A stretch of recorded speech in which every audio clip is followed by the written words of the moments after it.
AEW recap. What were your thoughts on it? What'd you like? What didn't you like? So I liked the opening match with Brian Cage facing Will Hobbs, defending his FTW championship.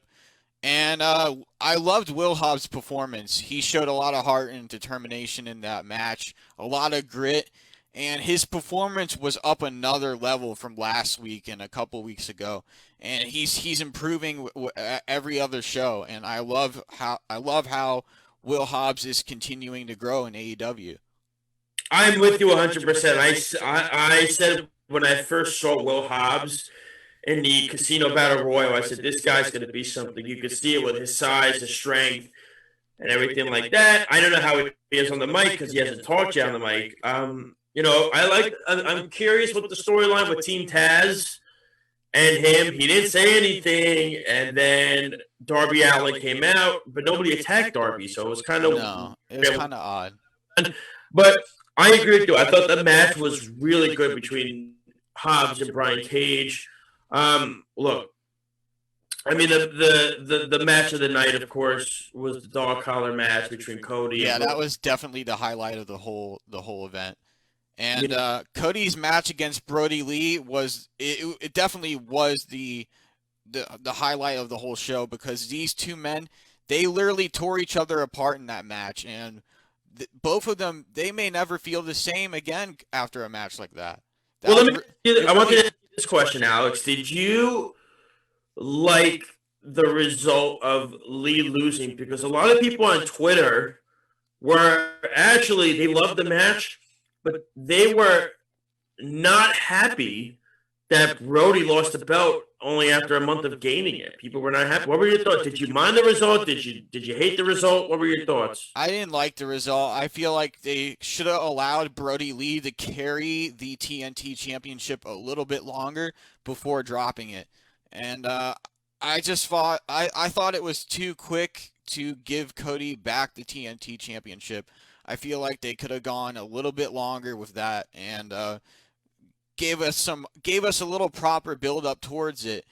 And but yeah, I feel like those two men will never feel the same after a match like that. It really tears on the body, and it really nobody feel like it causes a lot of damage to the body too. You could see how it was taking an effect on Cody throughout that whole match. Yeah, for sure. I mean, look, I love the match. I thought it was awesome. I think it added all the elements. You saw Greg Valentine outside as well. He was the guy that whistled in that kind of match. Um, I don't know. I'm so very hit and miss on the result, only because I mean, yeah, Cody just come back. What were you gonna do? You were gonna have him lose his first match. I mean, that would have been kind of silly, but at the same time, It would I have made completely made complete sense if he lost the match to Brody Lee. I understand why people got upset because they think, oh, Brody needed more time. I think you could take both sides of the argument. You could take the side of Brody lost the belt too quickly. It just didn't unfold the way that it should have been because he should have had the belt longer. At the same time, Cody had just come back. You're not going to have him lose when he just comes back, when he just came back from anything like that. I mean, I don't know. And I keep wanting to think there's a heel turn.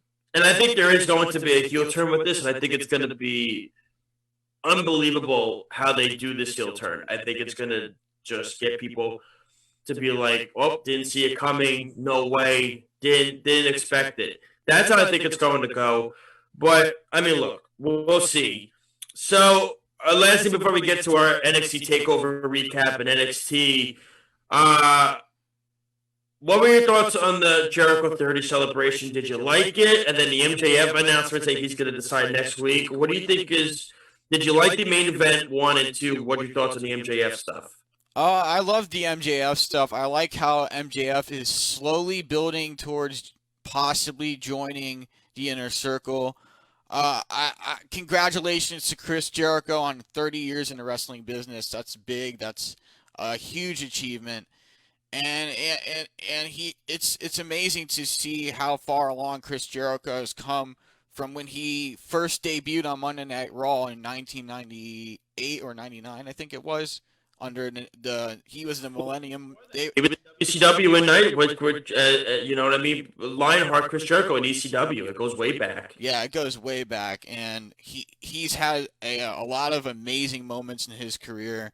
And one of my favorite moments with Chris Jericho has to be the CM Punk Chris Jericho feud, who they were both going back and forth on who's the best in the world, and that was one of my favorite feuds with Jericho.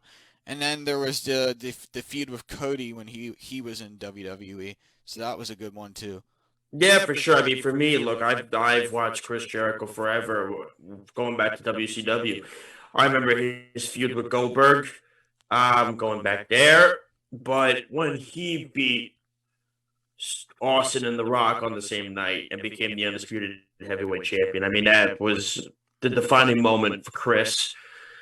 And you know, when you look at that, I mean, Chris Jericho to me has had so many top notch moments in just watching him. I mean, ever since I became a wrestling fan, he's been a guy that I've really looked at all my life. And you know, when I saw how they underutilized him in WCW, they really dropped the ball there.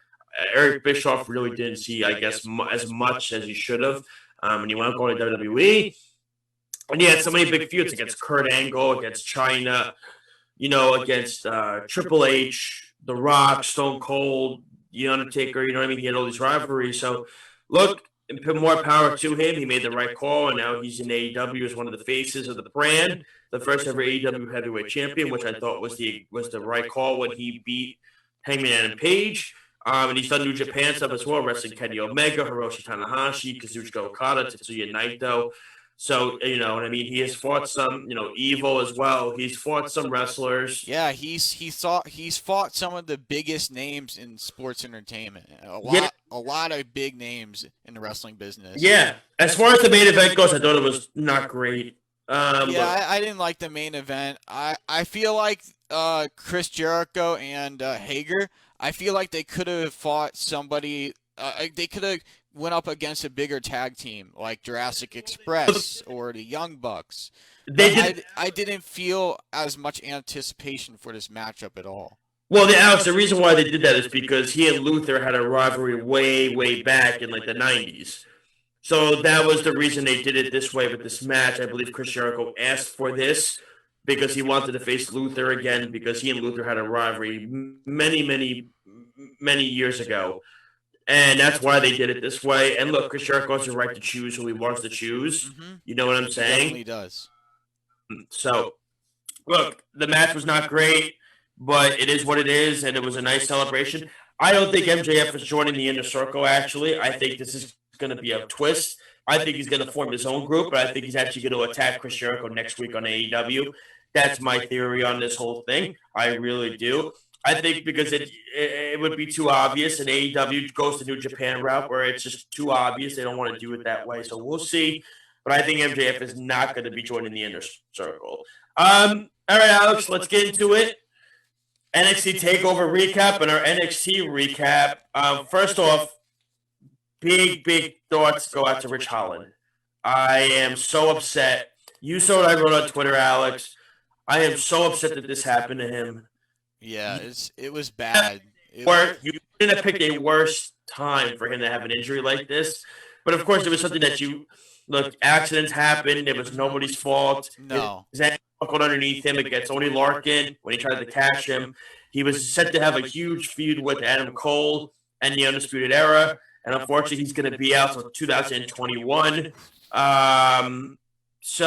Our thoughts here at Off the Mat go to Rich Holland. I'm a huge fan of his. I can't wait for him to come back better than ever. But this stops momentum so much. What did you think of TakeOver? Did you like it? Did you hate it? What were your thoughts? So NXT TakeOver to me was an awesome show. We had Ember Moon return, which is huge. She came back to NXT, and Sorry? And Toni Storm as well. Yeah, Toni Storm came back as well. For the women's division. 2 huge gets for the women's division. Exactly. This will definitely help the women's division in NXT, bringing back these 2 big names to their roster. And my thought on the main event between Kyle O'Reilly and Finn Balor for the NXT Championship, It may have been one of the best match performances of Kyle O'Reilly's career, because Balor was reeled throughout that whole match because he suffered a fractured jaw twice, and I was surprised how he was able to get through the match and still win. And this had to be one of my favorite takeover matches in a long time, for sure. If you haven't checked out Kyle O'Reilly as a singles competitor in Ring of Honor, you're missing out. Go back and look at his rivalry on YouTube against Adam Cole, against other guys that he has fought. And he is unbelievable in the ring. He could go 45, 50 minutes. He can. I thought that match was phenomenal. I thought their styles are similar. That's why I thought it was perfect. I enjoyed that match very much. So the opening match to me, I thought that was Damian Priest's best match so far in NXT. I thought it was a match that really, set the tone for the show. I enjoyed it a lot. Kushida Dream was very good too. Look. Oh yeah, Kushida versus Velveteen Dream. That was an amazing match. I enjoyed seeing Kushida add new things into his arsenal, into his moveset, and I can't wait to see what else NXT does with him going forward from here, because that performance was amazing. And then we saw him the following Wednesday, this Wednesday, he went up against Tommaso Ciampa in a match, and he had Tommaso Ciampa grounded for a while, and that's something that surprised me, because you don't see that too often. You don't see Tommaso Ciampa get grounded often in matches. He's mostly on his feet. He's mostly tearing it up in that ring and fighting back, doing whatever's necessary to win. Yeah, for sure. I mean, look, I think they're finally, Alex, giving Kushida the run that he deserves in this company, that it's been long overdue. He's been here for about a year and a half, a year, and this was his first takeover match. I think it's ridiculous that it took that long. Him and Dream, the rivalry isn't over yet, so we'll see. I enjoyed the women's match, LeRae and Io Shirai, but I was because remember I brought it up to you on the show last week, I believe, Alex. I said, okay, if Io wins, who's next in line? Getting Ember Moon and getting Toni Storm here, I think, is just a huge, huge addition for the women's division that needs this so badly. And I love what NXT is doing. So they're taking people from the main roster like Finn Balor and Ember Moon, wrestlers that aren't utilized the proper way on the main roster, and bringing them back to NXT and letting them, letting them be who they are and what got them to where they needed to be on the main roster, letting them come back. I think it's a great thing for them. Like I said, I think getting Ember Moon back, like the way that they did, was really good. I like the new attitude. I like the way she looks now. The music to me is different.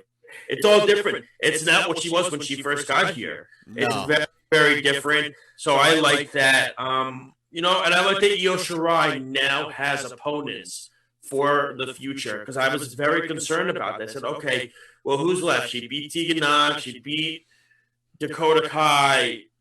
She's beating Candice LeRae. She's beating Rhea Ripley. She beat Charlotte Flair. All right, I'm concerned. Who does she have? Well, now she has two more competitors. Now, I'm not saying those competitors are going to win, but at least now, Alex, you have options for a takeover match to build up a feud with Io Shirai. So I like that very much.